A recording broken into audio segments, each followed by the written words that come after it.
Let's you and I take a look at flaps. Why do you put flaps in an airplane? Well, the reason you put flaps in an airplane is so that you can increase the drag on the airplane. You also increase lift, but mostly you increase drag.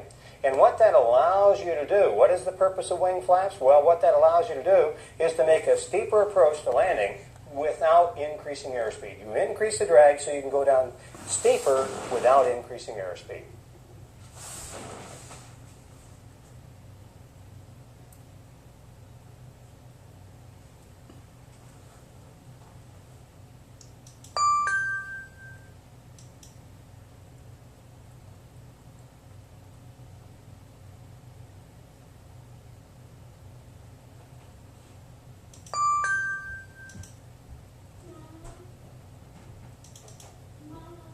Now let's you and I take a look at some limitations that you have to observe when you're flying the airplane. Things you have to be careful of.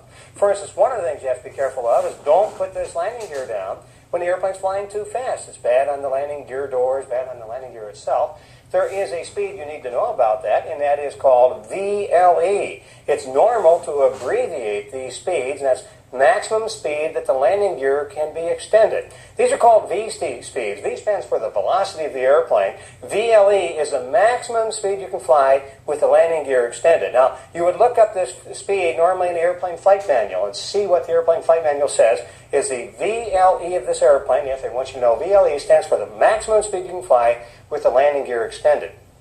Now let's assume you're taking off in an airplane, and as you take off, you'd like to clear a 50-foot obstacle. How can you have an airport without a 50-foot obstacle? Well, if you want to take off and clear an obstacle, what you want to do is climb at the airspeed that gives you the greatest gain in altitude in the shortest distance during takeoff. That's called the best angle of climb speed. There is a V speed for that, and that is called Vx. That's just an abbreviation for the best angle of climb speed, and that's the best altitude over distance, Vx. And you can see right here that yes, indeed, you would like to climb at the best altitude over distance over the ground.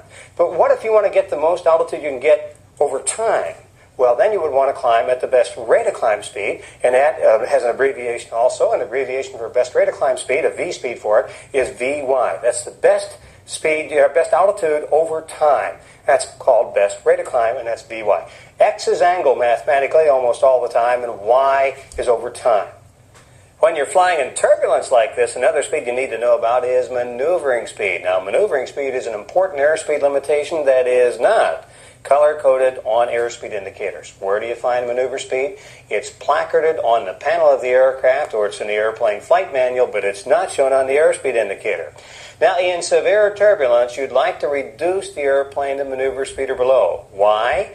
Well, maneuver speed is the maximum speed at which you can reach forward, grab the wheel, jerk it back in your lap as hard as you want, and not cause structural damage to the aircraft. Scare the daylights out of everybody on board the airplane, but it will not cause structural damage to the aircraft.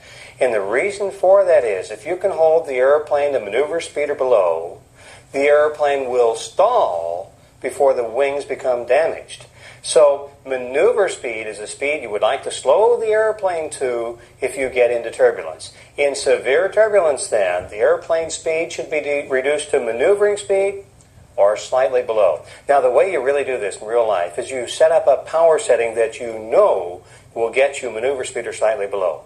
Then you maintain level flight attitude and you allow minor variations in airspeed and altitude. You do not want to chase the airspeed. And the reason for that is when an airplane's wings come off while flying in severe turbulence, 9 times out of 10, it's not the turbulence that tears the wings off the airplane.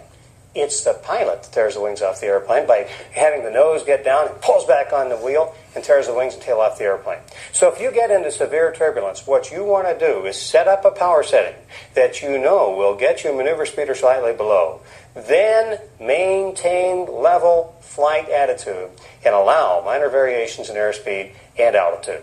Let's you and I take a look at figure 4 back in the back of the book, and what I want to show you here is an airspeed indicator. And what I want to point out is that on the airspeed indicator there are colored arcs or markings that give you some of the operating limitations of the aircraft. For instance, there is the white arc, and the white arc is the flap operating range. In this case it's about 60 to 100 miles per hour, and the white arc starts at the bottom at power off stalling speed with the flaps and landing gear in the landing position. By the way, there's a V speed for that, and that's called VSO. That's velocity of stall in the landing position for landing gear and flaps. And it's also defined as stalling or minimum steady flight speed in the landing configuration. Minimum steady flight speed. That's stalling speed in landing configuration. That's VSO. So the wide arc starts here at power off stalling speed with the flaps and landing gear in the landing position, and then it goes on up to the maximum speed you can fly with the flaps extended.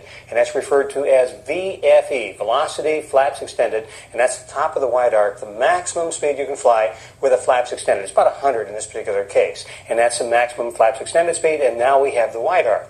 All right, that's the flap operating range. Let's you and I take a look at the green arc. Now, the green arc is referred to as the normal operating range, and it begins at the bottom with power off stalling speed with the flaps and landing gear in the retracted position this particular time. And so this is gear and flaps up, stalling speed, the bottom of the green arc. And this green arc or normal operating range goes on up here in this particular case until you get to maximum structural cruising speed. Now, maximum structural cruising speed is a speed above which anything more than light turbulence could cause structural damage to the aircraft. So this is called the normal operating range right here, and it goes from, once again, the bottom of the green arc, which is stalling speed with the gear and flaps up, to maximum structural cruising speed, the speed above which anything more than light turbulence could cause structural damage to the aircraft. Now, speeds above maximum structural cruising speed are shown on the airspeed indicator by the yellow arc, and that's the caution range. And the caution range begins at maximum structural cruising speed. In this particular case, it's about 165, and it goes up to what is known as the red radial line right here, and that is never exceed speed. In this particular case, it's about 208. And VNE is the abbreviation for never exceed speed, velocity never exceed. Now, never exceed speed is the maximum speed the airplane can be flown, even in calm air. But if you do have the courage for that sort of thing, you can, in perfectly calm air, take the airplane right up to redline. So you see that these colored arcs and markings on the airspeed indicator have a great deal of meaning to you, and they tell you, in this particular case, the operating limitations of the aircraft.